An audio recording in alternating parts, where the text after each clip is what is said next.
ಮಕ್ಕಳ ಕಥೆಗಳು. ಒಂದು ಊರಿನಲ್ಲಿ ಒಬ್ಬ ರೈತನಿದ್ದ. ಅವನ ಹೆಸರು ಕಾಳಿಯ. ಆತ ಬಹಳ ಶ್ರಮಿಕ ಮತ್ತು ನಂಬಿಕಸ್ಥ ರೈತನಾಗಿದ್ದ. ಆತ ತನ್ನ ಜಮೀನಿನಲ್ಲಿ ಬಹಳ ಕಷ್ಟಪಟ್ಟು ದುಡಿದು ಸಂಪಾದಿಸುತ್ತಿದ್ದ. ಆತನಿಗೆ ಒಬ್ಬ ಮಗನಿದ್ದ. ಅವನ ಹೆಸರು ಕೇಶವ. ಅವನು ಕೂಡ ತನ್ನ ತಂದೆಗೆ ಕೆಲಸದಲ್ಲಿ ಸಹಾಯ ಮಾಡುತ್ತಿದ್ದ. ಕಾಳಿಯನ ಜಮೀನಿನಲ್ಲಿ ಒಂದು ಹುತ್ತವಿತ್ತು. ಅವನು ಉಳುಮೆ ಮಾಡುವಾಗ ಹುತ್ತವು ಮಧ್ಯೆ ಸಿಕ್ಕಿದ್ದರಿಂದ ಅದನ್ನು ಒಡೆದು ಹಾಕಲು ನಿರ್ಧರಿಸಿದನು.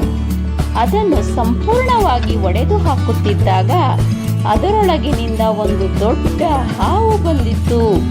ಹಾವನ್ನು ಕಂಡ ಕೂಡಲೇ ಅದರ ಮುಂದೆ ತಲೆಬಾಗಿ ನಮಸ್ಕರಿಸಿ ಅದಕ್ಕೆ ಒಂದು ಬಟ್ಟಲ ತುಂಬ ಹಾಲನ್ನು ಕೊಟ್ಟು ತನ್ನ ಮನೆಯ ಕಡೆ ನಡೆದನು.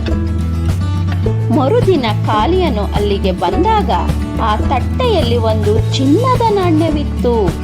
ಅವನು ಆ ನಾಣ್ಯವನ್ನು ಸಂತೋಷದಿಂದ ತೆಗೆದುಕೊಂಡನು. ಅಂದಿನಿಂದ ಕಾಳಿಯನು ಪ್ರತಿದಿನ ಹಾಲನ್ನು ಇಡುತ್ತಿದ್ದನು ಮತ್ತು ಒಂದು ಚಿನ್ನದ ನಾಣ್ಯವನ್ನು ಮನೆಗೆ ತೆಗೆದುಕೊಂಡು ಹೋಗುತ್ತಿದ್ದನು. ಒಮ್ಮೆಯ ಕಾಳಿಯನು ಕೃಷಿ ಉಪಕರಣಗಳನ್ನು ಕೊಳ್ಳಲು ಹತ್ತಿರದ ಪಟ್ಟಣಕ್ಕೆ ಹೋಗಬೇಕಾಗಿತ್ತು. ಅವನು ತನ್ನ ಮಗನಿಗೆ ಹಾವಿಗೆ ಹಾಲನ್ನಿಡಲು ಹೇಳಿದನು. ಕೇಶವನು ತನ್ನ ತಂದೆ ಹೇಳಿದಂತೆ ಮಾಡಿದನು. ಮರುದಿನ ಕೇಶವನು ಹೋದಾಗ ಅಲ್ಲೊಂದು ಚಿನ್ನದ ನಾಣ್ಯವನ್ನು ಕಂಡನು. ಆತ ಕಿರಿಯ ವಯಸ್ಸಿನವನಾಗಿದ್ದು ಅವನಿಗೆ ಸತ್ಯ ಅರ್ಥವಾಗಲಿಲ್ಲ. ದುರಾಸೆಯಿಂದ ಆ ಹಾವನ್ನು ಕೊಲ್ಲಬೇಕೆಂದು ಬಯಸಿದನು. ಆತ ಆ ಹಾವಿನೊಳಗೆ ಚಿನ್ನವಿರಬೇಕೆಂದುಕೊಂಡ. ಕೇಶವನು ಹಾವನ್ನು ಕೊಲ್ಲಲು ದೊಡ್ಡ ದೊಣ್ಣೆಯನ್ನು ಎತ್ತಿಕೊಳ್ಳುತ್ತಿದ್ದಂತೆ ಹಾವು ಅವನನ್ನು ಕಚ್ಚಿ ಆತ ಸತ್ತು ಹೋದನು. ಕಾಳಿಯನ ಮನೆಗೆ ಹಿಂತಿರುಗಿದಾಗ ಅವನಿಗೆ ದುಃಖ ಕಾದಿತ್ತು. ಅವನು ತನ್ನ ಮಗನನ್ನು ಕಳೆದುಕೊಂಡಿದ್ದನು.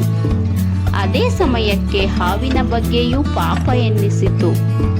ಆತ ಹಾವನ್ನು ಕಂಡಾಗ ಎಂದಿನಂತೆ ಅದಕ್ಕೆ ಹಾಲನ್ನು ನೀಡಿ ನನ್ನ ಮಗನನ್ನು ಮಾಡಿದ ತಪ್ಪಿಗೆ ಅವನನ್ನು ಕ್ಷಮಿಸು, ನನ್ನನ್ನು ಮುಂಚಿನಂತೆಯೇ ನಂಬು ಎಂದು ಪ್ರಾರ್ಥಿಸಿದನು. ನಿನಗೆ ಯಾರಿಂದಲೂ ಅಪಾಯವಾಗದಂತೆ ನಾನು ಕಾಪಾಡುತ್ತೇನೆ. ಹಾವು ಬುಸುಗುಟ್ಟುತ್ತಾ ಹೇಳಿತು, ಕ್ಷಮಿಸು ಸ್ನೇಹಿತನೇ, ನಿನ್ನ ಮಗ ತಪ್ಪು ಮಾಡಿದ್ದನ್ನು ನಾನು ಮರೆಯಲಾರೆ. ಅಂತೆಯೇ ನಿನ್ನ ಮಗ ಸತ್ತಿದ್ದನ್ನು ನೀನು ಮರೆಯಲಾರೆ. ನಾವು ಬೇರೆಯಾಗೋಣ. ಇಂದಿನಿಂದ ನನ್ನನ್ನು ಹುಡುಕಬೇಡ ಎಂದು ಹೇಳಿ ಹೊರಟು ಹೋಯಿತು. ನೀತಿ: ಒಮ್ಮೆ ನಂಬಿಕೆ ಕಳೆದುಕೊಂಡರೆ ಮತ್ತೆ ಗಳಿಸುವುದು ಕಷ್ಟ.